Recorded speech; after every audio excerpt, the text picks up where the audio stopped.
इस दुनिया में शब्दों की ताकत बहुत बड़ी है। हम कई बार कई लोगों को कुछ ऐसी बातें बोल देते हैं कि वो अंदर से टूट जाते हैं, और हम कई बार कई लोगों को कुछ ऐसी बातें बोल देते हैं कि वो माउंट एवरेस्ट चढ़ जाते हैं। दोस्तों, आज मैं आपको थॉमस एडिसन का एक बचपन का किस्सा सुनाऊंगा।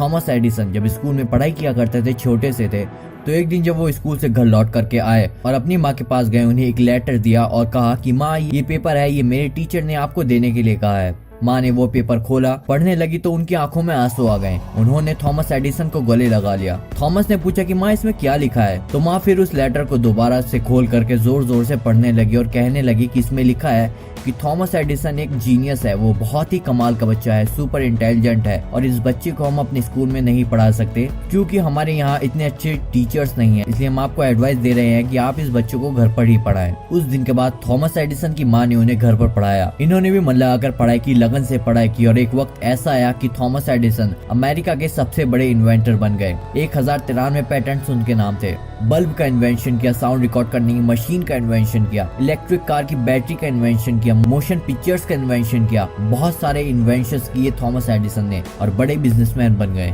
इस सब के बीच उनकी माँ की डेथ हो गई। एक दिन जब वो घर की सफाई कर रहे थे तो उन्हें वो पेपर मिला जो बचपन में उनके टीचर ने उनकी माँ को देने के लिए कहा था। वो फोल्ड किया हुआ पेपर मिला और उन्होंने उस पेपर को खोला। उस पेपर में लिखा था कि आपका बच्चा मेंटली वीक है, मानसिक रूप से कमजोर है, हम इसे स्कूल में नहीं पढ़ा सकते, आप इसे घर पर ही रखें। और उस दिन थॉमस एडिसन की आंखों में आंसू आ गए। उन्हें लगा कि उनकी माँ ने कितना बड़ा काम किया। अगर उनकी माँ जो पेपर में लिखा था वो पढ़ देती तो शायद थॉमस एडिसन ना बन पाते, शायद इतने सारे इन्वेंशन इस दुनिया में नहीं हो पाते। हम कई बार कई लोगों को ऐसे शब्द बोल देते हैं जिससे वो अंदर से टूट जाते हैं। उन्हें विश्वास दिलाना चाहिए, शब्दों में बहुत बड़ी ताकत होती है। इस बात को मानना चाहिए, लोगों के साथ शेयर करना चाहिए, अच्छी बातें करनी चाहिए। दोस्तों, जो सीढ़ियाँ किसी के लिए ऊपर जाती हैं, वो सीढ़ियाँ किसी के लिए नीचे भी आती हैं।